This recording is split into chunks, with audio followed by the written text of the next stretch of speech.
इस हवाले से हम गाहे बगाहे आपसे बात कर रहे हैं और ये बहुत ही डेवलप हो रही है सूरत हाल। आपकी नज़र में जो आज अमरीकी हुकाम ने दावे किए हैं, वो कहते हैं हमने रिजीम चेंज भी हासिल कर लिया और दिफाई अहदाफ भी हासिल कर लिए, कितने हकीकत के करीब हैं ये दावे? देखें, अगर आप इन दावों को फेस वैल्यू पे लें तो उसमें रजीम चेंज तो नहीं हुआ, अलबत्ता लीडर शहीद हुआ। और अगर उसको वो समझते हैं कि वो और उसके कुछ जो कैबिनेट मेंबर थे उनकी शहादतों की वजह से रजीम चेंज हो गया, तो रजीम तो उससे ज़्यादा स्ट्रॉन्ग आ गया, उन्हीं का बेटा आ गया और वो सिस्टम कंटिन्यू किया। दूसरी बात दुरुस्त है कि उन्होंने हमले किए हैं, उसमें ईरान का इंफ्रास्ट्रक्चर अफेक्ट हुआ है, बहुत ज़्यादा अफेक्ट हुआ है। मगर देखना ये होता है कि आपकी जो स्ट्राइक्स हैं उसके कॉन्सिक्वेंसेस क्या हैं। ईरान के लिए ठीक है, उसकी रिपरकशंस हैं, डिवास्टेटिंग रिपरकशंस हैं उसके, मगर क्या ईरान ने उसके बाद 31 डेज ऑलमोस्ट हो गए, इनमें क्या उसने ये कहा कि मैं जंग ख़त्म करना चाहता हूँ या मैं इस वॉर को रोकना चाहता हूँ, यहाँ कहीं उसने कहा? वो तो अपने 5 पॉइंट्स ले आया जब हमने उसको रिक्वेस्ट की कि भाई आप जंग से निकले, तो उस वक्त उन्होंने अपने 5 पॉइंट्स दे दिए। और अमेरिका ये नहीं बता रहा कि उसके जितने अड्डे थे खलीजी ममालिक में वो भी तबाह हो गए। किस स्केल का नुकसान ईरान ने अमेरिका के अड्डों को पहुंचाया? मेरा ख्याल है कि टोटल तो ये कह रहे हैं कि इसको 1.5 बिलियन एवरेज जो है पर डे का खर्चा अमेरिका का नुकसान हुआ है, उसके साथ बाकी ममालिक का जो उसके अलायज हैं। और अमेरिका की जो इस वक्त प्रेस्टीज थी as a big military power, वो भी कंप्रोमाइज़ हो गई। आपने खुद अपने इंट्रो में कहा कि वो क्लेम करते हैं कि हमने 150 जहाज। देखिए, क्या उसके बाद ये स्ट्रेट ऑफ हार्मूज को ओपन कर सके? अब तो इंटरनेशनल मीडिया लिख रहा है कि स्ट्रेट ऑफ हार्मूज की जगह वो कह रहा है स्ट्रेट ऑफ ईरान। तो इन हमलों से तो हमें ये लग रहा है कि अमेरिका के, ठीक है नंबर के ऊपर मैं डिस्प्यूट नहीं करता, हमले किए हैं, मगर क्या उससे कोई रिजल्ट निकला है? अब ये जो अरब ममालिक हैं जहाँ पर अमेरिका के अड्डों को निशाना बनाया, उसके ऊपर वो खुद भी कंसर्न्स रखते हैं। अमेरिकी मीडिया बार बार ये दावे कर रहा है कि कुछ अरब ममालिक अमेरिका से मुतालबा कर रहे हैं कि मुज़ाकरात करके जंग बंदी ना की जाए, बल्कि इस जंग को हतमी नताइज तक जारी रखा जाए। ये आपकी नज़र में क्या एक इस लेवल तक कंसर्न्स हैं? जो अल्फाज हैं AP अमरीकी प्रेस की तरफ से रिपोर्ट किए गए हैं, उसमें कहा गया है कि changes in Iranian leadership and dramatic shift in Iranian behaviour, ये अरब ममालिक का मुतालबा है। ये दुरुस्त खबरें लग रही हैं आपको, या एक मुतज़ाद खबरों का भी एक बहुतात है इस वक्त, उसी का एक सिलसिला है? फॉग ऑफ वॉर में तो बहुत सी चीज़ों को हमें ट्रेंड्स देखना पड़ता है, उस तरह नहीं लेते कि वो क्या कह रहे हैं। ट्रेंड में ये अगर देखें कि अगर ये खिलजी ममालिक चाहते हैं और ये जो आपने भी कहा इसमें बिलीव करते होते, तो वो अमेरिका को पहले दिन ये ना कहते कि आप वॉर न करें, उन्होंने ओपनली कहा। उसके बाद उनके पास इतनी कैपेसिटी है, सऊदी अरेबिया के पास काफ़ी कैपेसिटी है, यूएई में भी काफ़ी मिलिट्री उन्होंने एयरक्राफ्ट खरीदे हुए हैं, बाकी ममालिक के पास। वो रिटेलिएट तो करते ना। जब वो खुद रिटेलिएट नहीं कर रहे, ईरान पे स्ट्राइक्स नहीं कर रहे, तो इसका मतलब है कि वो इस वॉर के हक में नहीं है। और वो अगर इस वॉर के खुद हक में नहीं है तो वो क्यों कहेंगे? और उनको ये मालूम है कि ईरान को अगर हम ज़्यादा पुश इनटू कॉर्नर करेंगे, देखें ईरान का साइज़ पाकिस्तान से डबल से भी ज़्यादा है और ये एक हिली ट्रैक है, टोपोग्राफी इंटायरली डिफरेंट है।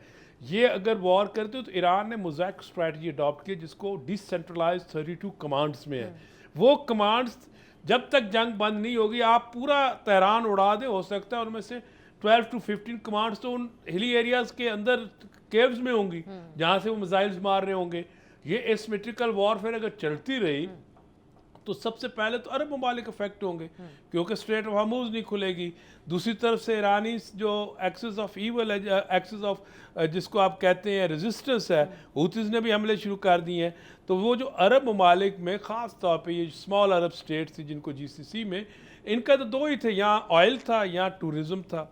और अगर जब ऑयल भी नहीं निकल सकेगा वहाँ से और टूरिज़म भी इफ़ेक्ट होगा, तो क्या वो ये चाहेंगे कि अपनी बर्बादी? नहीं, ये इसमें कोई हकीकत नहीं है। हाँ, अगर इसमें हकीकत होती तो मेरा ख्याल है कि एटलीस्ट सऊदीज़ जो है वो ज़रूर कहते। और अगर आपने ह्यूमिलेटिंग स्टेटमेंट्स देखी हैं जो ट्रंप साहब मेक कर रहे हैं, इसी की वजह तो नहीं है जो अब डॉक्टर साहब आखिर में इस पे आपको लाना चाह रही हूँ, स्ट्रेट ऑफ हॉर्मुज़ खुलवाने के लिए यूरोपियों को, खुद बरतानिया को भी हिस्सा बनने का कहते रहे, लेकिन उन्होंने इनकार किया।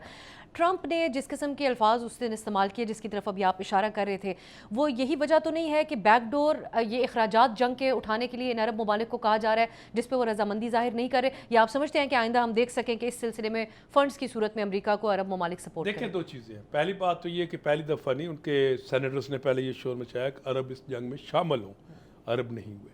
उसके बाद आप ट्रंप ने भी उनको कहा, वो नहीं शामिल हो रहे।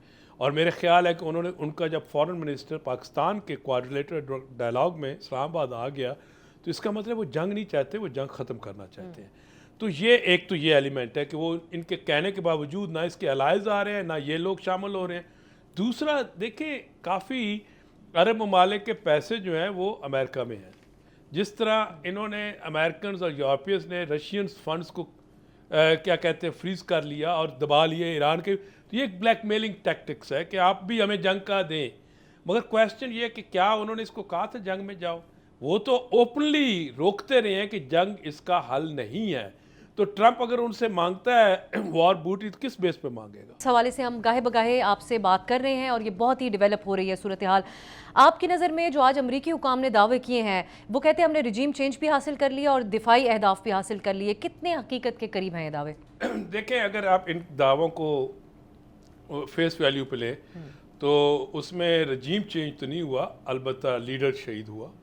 और अगर उसको वो समझते हैं कि वो और उसके कुछ जो कैबिनेट मेंबर थे उनकी शहादतों की वजह से रजीम चेंज हो गया, तो रजीम तो उससे ज़्यादा स्ट्रॉन्ग आ गया, उन्हीं का बेटा आ गया और वो सिस्टम कंटिन्यू किया।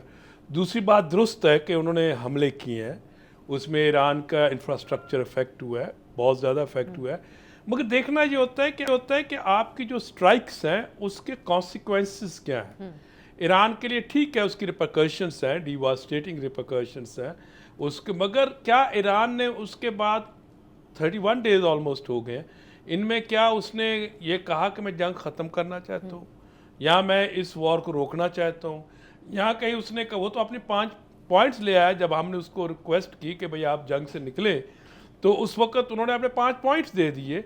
और अमेरिका ये नहीं बता रहा कि उसके जितने अड्डे थे खलीजी ममालिक में वो भी तबाह हो गए। किस स्केल का नुकसान ईरान ने अमेरिका के अड्डों को पहुंचाया? मेरा ख्याल है कि टोटल तो ये कह रहे हैं कि इसको 1.5 बिलियन एवरेज जो है पर डे का खर्चा अमेरिका का नुकसान हुआ है, उसके साथ बाकी ममालिक का जो उसके अलाइज हैं। और अमेरिका की जो इस वक्त प्रेस्टीज थी as a big military power, वो भी कंप्रोमाइज़ हो गई। आपने खुद अपने इंट्रो में कहा कि वो क्लेम करते हैं कि हमने 150 जहाज। देखिए, क्या उसके बाद ये स्ट्रेट ऑफ हार्मूज को ओपन कर सके? अब तो इंटरनेशनल मीडिया लिख रहा है कि स्ट्रेट ऑफ हार्मूज की जगह वो कह रहा है स्ट्रेट ऑफ ईरान। तो इन हमलों से तो हमें ये लग रहा है कि अमेरिका के, ठीक है, नंबर के ऊपर मैं डिस्प्यूट नहीं करता, हमले किए हैं, मगर क्या उससे कोई रिजल्ट निकला है?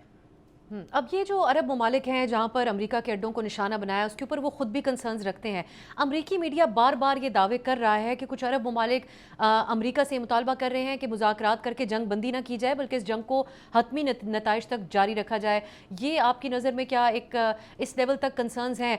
जो अल्फाज हैं AP अमरीकी प्रेस की तरफ से रिपोर्ट किए गए हैं, उसमें कहा गया है कि changes in Iranian leadership and dramatic shift in Iranian behaviour, ये अरब ममालिक का मुतालबा है। ये दुरुस्त खबरें लग रही हैं आपको, या एक मुतजाद खबरों का भी एक बहुतात है इस वक्त, उसी का एक सिलसिला है? फॉग ऑफ वॉर में तो बहुत सी चीज़ों को हमें ट्रेंड्स देखना पड़ता है, उस तरह नहीं लेते कि वो क्या कह रहे हैं।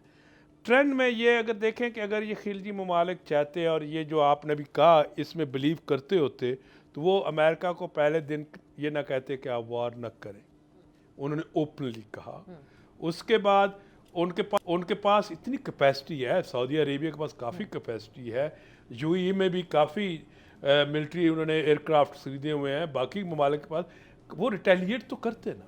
जब वो खुद रिटेलिएट नहीं कर रहे, ईरान पे स्ट्राइक्स नहीं कर रहे, तो इसका मतलब है कि वो इस वॉर के हक में नहीं है। और वो अगर इस वॉर के खुद हक में नहीं है तो वो क्यों कहेंगे? और उनको ये मालूम है कि ईरान को अगर हम ज़्यादा पुश इनटू कॉर्नर करेंगे, देखें ईरान का साइज़ पाकिस्तान से डबल से भी ज़्यादा है और ये एक हिली ट्रैक है, टोपोग्राफी इंटायरली डिफरेंट है। ये अगर वॉर करते हो तो ईरान ने मोज़ैक स्ट्रैटेजी अडॉप्ट की जिसको डिसेंट्रलाइज 32 कमांड्स में है। वो कमांड्स जब तक जंग बंद नहीं होगी, आप पूरा तेहरान उड़ा दे, हो सकता है उनमें से 12 to 15 कमांड्स तो उन हिली एरियाज के अंदर केव्स में होंगी जहाँ से वो मिसाइल्स मार रहे होंगे। ये एसिमेट्रिकल वॉरफेयर अगर चलती रही तो सबसे पहले तो अरब ममालिक अफेक्ट होंगे क्योंकि स्ट्रेट ऑफ हॉर्मुज़ नहीं खुलेगी। दूसरी तरफ से ईरानी जो एक्सिस ऑफ ईवल है, एक्सिस ऑफ जिसको आप कहते हैं रेजिस्टेंस है, हूतीज़ ने भी हमले शुरू कर दिए हैं। तो वो जो अरब ममालिक में ख़ास तौर पे ये स्मॉल अरब स्टेट्स थी जिनको GCC में, इनका तो दो ही थे, यहाँ ऑयल था, यहाँ टूरिज़म था। और अगर जब ऑयल भी नहीं निकल सकेगा वहाँ से और टूरिज़म भी इफ़ेक्ट होगा तो क्या वो ये चाहेंगे कि अपनी बर्बादी? नहीं, ये इसमें कोई हकीकत नहीं है। हाँ, अगर इसमें हकीकत होती तो मेरा ख्याल है कि एटलीस्ट सऊदीज़ जो है वो ज़रूर कहते। और अगर आपने ह्यूमिलेटिंग स्टेटमेंट्स देखी हैं जो ट्रंप साहब मेक कर रहे हैं, इसी की वजह तो नहीं है जो अब डॉक्टर साहब आखिर में इस पे आपको लाना चाह रही हूँ, स्ट्रेट ऑफ हॉर्मुज़ खुलवाने के लिए यूरोपियों को खुद बरतानिया को भी हिस्सा बनने का कहते रहे लेकिन उन्होंने इनकार किया।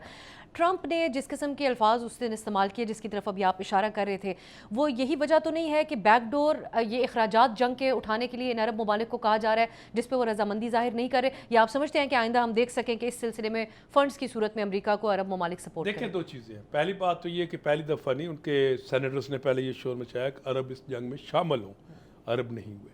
उसके बाद आप ट्रंप ने भी उनको कहा, वो नहीं शामिल हो रहे।